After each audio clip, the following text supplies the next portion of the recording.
আশা করি কাঁকড়া মাছ খেতে সবাই খুব ভালোবাসে। কাঁকড়া মাছ রান্না করা তো অনেক সহজ, কিন্তু কাঁকড়া মাছ কাটা সব থেকে কঠিন কাজ। আগের দিন যখন বাজারে গিয়েছিলাম আমি আর মা বাজার করতে, তখন বাজারে গিয়ে আগেই চোখে পড়েছিল কাঁকড়া মাছগুলো। মা আমাকে জিজ্ঞাসা করলো কি মাছ নেব বল। আমি বললাম কাঁকড়া মাছ। মা প্রথমেই বললো না কাঁকড়া মাছ নেব না, এখন আমি কাটতে পারবো না।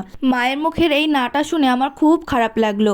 আসলে কাঁকড়া মাছ খেতে আমার ভীষণ ভালো লাগে, কিন্তু আমি তো কাটতে পারবো না। মা যদি কাঁকড়া মাছগুলো কাটে তবেই তাহলে কাঁকড়া মাছগুলো নেওয়া যাবে। তবে প্রথমেই না বলে মা নিয়ে নিল পাঙাশ মাছ। পাঙাশ মাছ রান্নার ভিডিওটা আমি এর আগের দিন তোমাদের সাথে শেয়ার করেছি।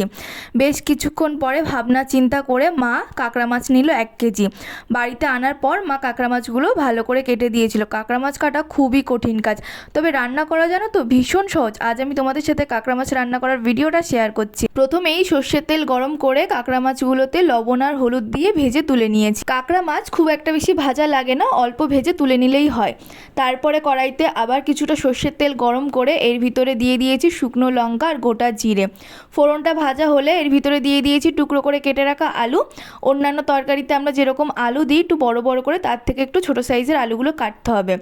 আলু দিয়ে লবণ আর হলুদ দিয়ে আলুগুলো ভাজা হয়ে গেলে এর ভিতরে দিয়ে দিয়েছি ডুম করে কেটে রাখা পেঁয়াজ আর 4 থেকে 5টা চেরা কাঁচা লঙ্কা। পেঁয়াজটা একটু নরম হলে এর ভিতরে দিয়ে দিয়েছি একটা টমেটো কুচি।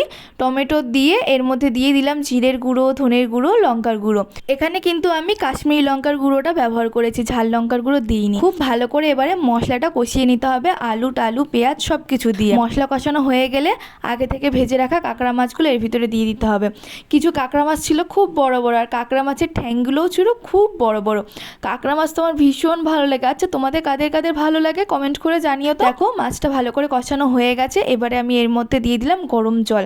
আমি একটু বেশি পরিমাণে জলটা দিয়েছি যাতে আলুগুলো সিদ্ধ হয়ে যায়, আর যে জলটা দেবো আমি কিন্তু সেই জলটা পুরোটাই শুকিয়ে ফেলবো। কিছুক্ষণ ঢাকা দিয়ে রেখেছিলাম। ঝোলটা ফুটে উঠলে এর ভিতরে স্বাদ মতন লবণ আর পরিমাণ মতন হলুদ গুঁড়ো দিয়ে খুব ভালো করে এবারে রান্নাটা করে নিতে হবে। আর এবারে না আমি হাই ফ্লেমে দিয়ে দিচ্ছি। আলুগুলো সিদ্ধ হয়ে গিয়েছে, ঝোলটা পুরোপুরি শুকিয়ে ফেলতে হবে। কাঁকড়া মাছটা দেখতেও যেমন সুন্দর হয়েছে, খেতেও হয়েছে খুব সুন্দর। আজকের ভিডিওটা যদি তোমাদের ভালো লেগে থাকে অবশ্যই লাইক কমেন্ট আর শেয়ার করে দিও। আর যারা নতুন আছো আমার চ্যানেলটা সাবস্ক্রাইব করে দিও।